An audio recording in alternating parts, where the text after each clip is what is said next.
100%. It's because we're always so busy Yeah. that we use a shorthand that can come off as rude. I want to dig in to you and me, and I want to.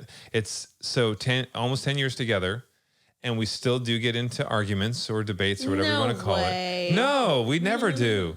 Like any relationship, you spend time with people, whether it's family, friends, whoever it is. You spend more time together. You're bound to get on each other's nerves at some point. But it's funny to me how we still fall into the same traps and arguments based on the same things and the same types of communication when we have learned. And then, you read a book like Rare Breed, and in that, Ashleigh and Sunny are talking about, the things to recognize in yourself and other people so that you know how to communicate better. Yet I still fall into the same traps in how I try to communicate. Yeah, because we're human. Yeah. I mean, sometimes you think you're superhuman. Well, I am audacious. There's fuzz in my mouth. The fuzz. But you know what? I think it is for me. I think that the trap is that we live in a busier time. If you look back to like when our parents were kids or young adults or whatnot, it wasn't as busy a time. It wasn't as connected a time because of technology, social media, or they were digital. They were more connected in a different way. They were connected in a different way. But what I'm saying is, there's so much in our face right now because you can connect with people immediately via social media, or you can get news events and whatever's happening. Work as well. You get an immediate response via email, whereas back in the day, it would have taken more time. Yeah. So with that much connectivity and that much happening, maybe I'm just not taking the time to communicate the way I should. Oh, 100%. If you're looking for a yes or no, yes, you're right.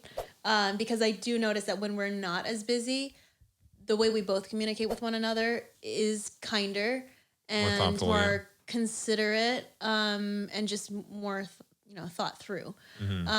So yeah, 100%. It's because we're always so busy that we use a shorthand that can come off as rude. So I think there are two sides, I never think any relationship, I never think that I can change the other person because I think that's the wrong outlook. I think, what can I change within myself that can help me strengthen this relationship with whoever it might be? However, in the back of my mind, though, I still think, I'm like, hopefully that person has the same outlook and they're willing to change some things on their end that will help our communication. Are you trying to tell me something? Or are you hint, Linda, hint. Me? No, but I do. Like I think because a lot of times, if I come across I'm too short, right? I'm loud I'm the short one. It's true, but my words are short, like you. Anyway, so if I'm trying to improve some communication that way, but is there a way from your end that you can change as well, where we're meeting in the middle a little bit, or is it? Wait, are you asking me? Or are you in general terms? I'm not talking about you and me. Okay. Yeah.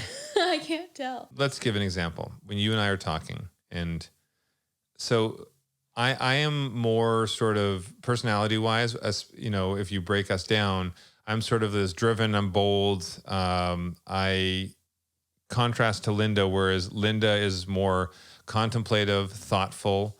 And again, when you look at the different traits in Rare Breed, Linda's emotional, I'm audacious.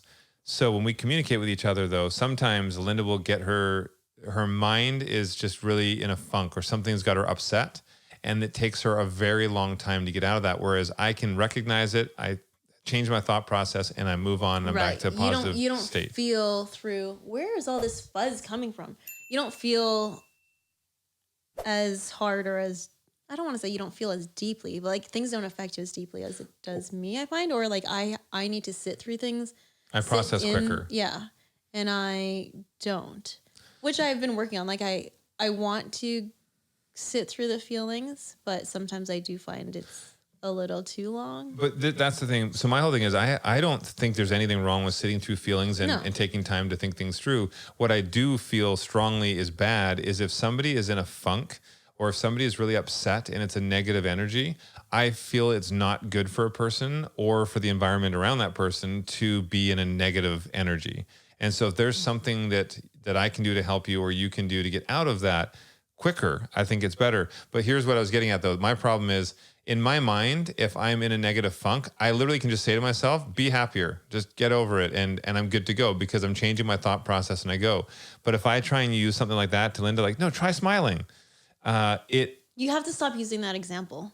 because that example in itself like drives me insane. That's what I mean. Like you can see right away the energy, and you can hear it. You know that's a bad example because like so what you sometimes. No, it's a great example because it doesn't work. That's what I'm saying.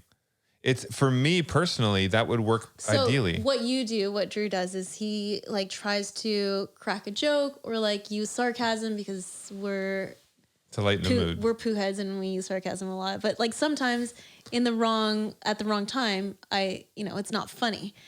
Well, okay. So yeah, sometimes you crack jokes way too soon. But I do appreciate that you're trying to make me laugh. But at the same time, it's like, let me work through it and support it by asking me how you can support it instead of prescribing a way I can get over it. Yeah, I guess that's the thing to me. I have to learn more how not to try and use what would work for me for communication. I'm not you, on and you're exactly. not me. Well, I mean, with all this said, I just think that it's a nice reminder that us as human beings are always growing and should always be learning and always be looking inward to see what we can do to improve ourselves and our relationships. Mm-hmm. Yeah, I think there's lots to learn, lots to practice, lots of places to mess up still.